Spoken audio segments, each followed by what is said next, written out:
Pathways of empowerment as a tool is a result of a research project that we had together with World Vision Finland in 2012-2013. The research project started with the need to somehow capture and monitor empowerment. World Vision Finland is a part of the international network of World Vision, and their kind of main goal is to support child well-being all over the world.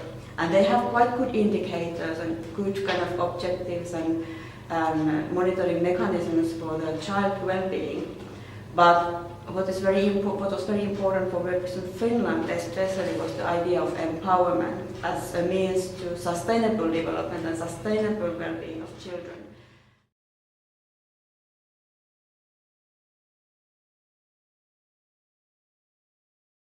The purpose was to address the need to monitor empowerment in the context of community development projects, while acknowledging that empowerment cannot be universally defined, or we cannot have universal indicators for empowerment, but at the same time acknowledging that it's important to get knowledge whether in the development process and programs empowerment really takes place, if empowerment is one of the aims. Additionally, the purpose was to develop a tool or method that is easy to use, and maybe something else than the indicators, because, for example, World Vision Finland had a lot of indicators in use, so the need was to develop something that is more, we could say, qualitative or process-oriented rather than indicator-oriented. So we didn't have this pathways of empowerment in our mind when we started the research project, but it is kind of result of series of workshops in Finland, in Kenya, in India, in Peru, where we discussed with the staff of the NGO about the challenges and possibilities of monitoring empowerment.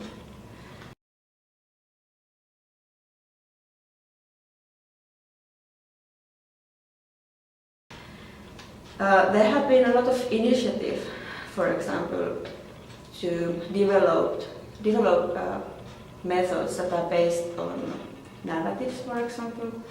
So the idea is to systematically collect narratives about change from the people, the change in life of whom we are interested in, so the local people and the beneficiaries. And that's one area of research. How could we actually use narrative approaches to capture change that cannot be measured in numbers?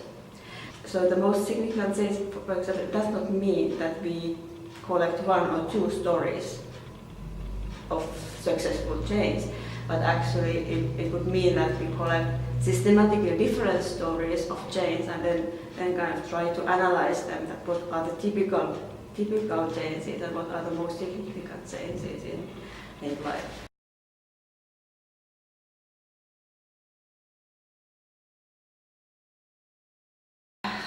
What I learned about monitoring, for example, is that it is really important for the NGO staff, but unfortunately there's quite limited resources, limited time resources, limited other resources to actually conduct the monitoring in a systematic way.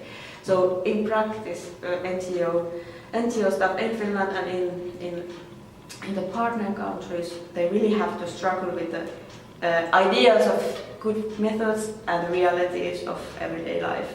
So that's why in developing different kind of tools and methods, we should keep in mind that what are the realistic possibilities of using them in different situations. The second thing that I learned was about empowerment. That it was kind of developing a tool that has a question of how does your program or your project or your NGO define empowerment. But starting with this question is quite useful, because it seems that people are speaking, I mean NGOs are speaking about empowerment, and of course everybody is for empowerment, it's a good thing, but even within the same team in the NGOs you have quite different ideas. What is actually empowerment? Is it individual empowerment? Is it community empowerment?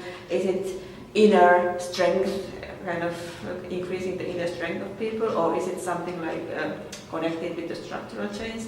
And when you are doing collaboration together, you should be quite clear what we mean by by empowerment in this particular project and in this particular collaboration. So that's when you know what you are talking about, then it becomes more visible and also more possible to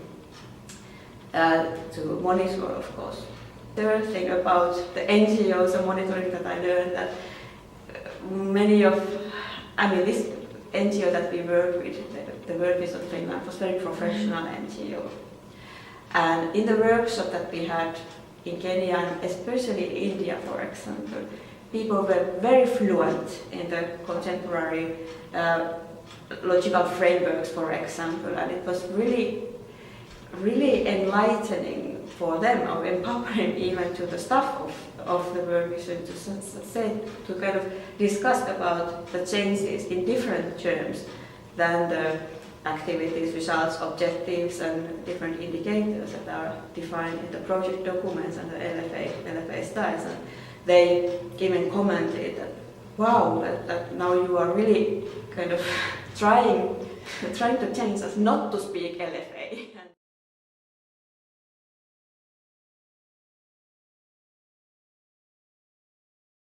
A few sentences measuring empowerment as we came, as a result of our project, we would say that you have to remember that empowerment is always contextual and relational, and that's something that you have to define in every project and every program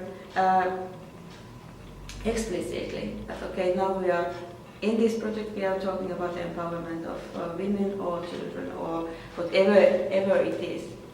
That when monitoring empowerment, we should not only to kind of seek for the success stories of empowerment, but even most importantly, to look at the pathways of people or communities that didn't manage to reach empowerment and learn about these things. What are the constraints and what are the kind of dead ends in the pathways of empowerment? That what is in the structures or in the persons or in the environment that hinders empowerment? Because this is very important lessons to learn in development work.